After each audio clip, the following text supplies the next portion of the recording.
How did Olympic boycotts impact the 1976-1984 Games?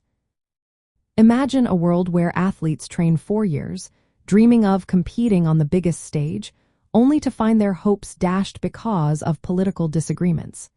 That's what happened during the Olympic Games between 1976 and 1984. These boycotts changed more than just who showed up. They challenged the very spirit of the Olympics. In 1976, the Montreal Summer Olympics faced a big problem. 29 African countries decided not to participate.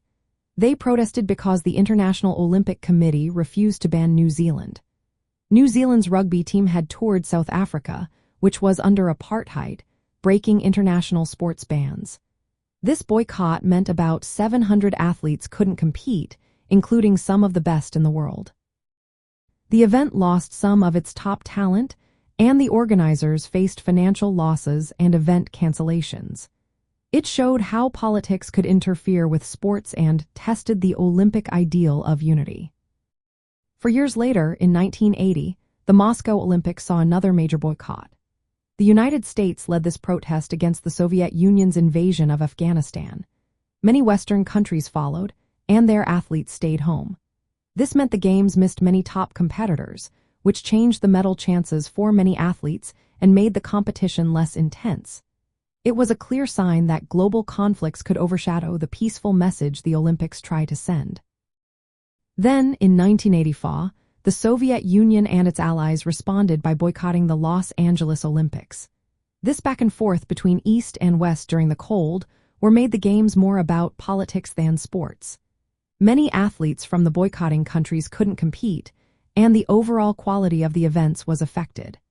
The Olympics, which are meant to bring nations together, became a stage for political rivalry. These boycotts had several effects. They reduced the number of athletes and the level of competition. Host cities faced logistical issues and lost potential revenue.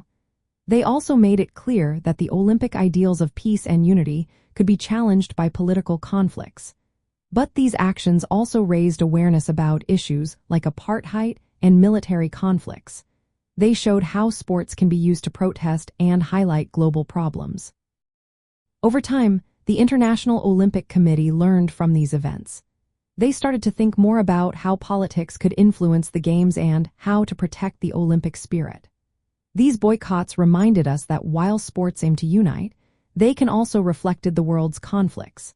The impact of these political statements during the Games shaped how future Olympics approach the balance between sports and international issues.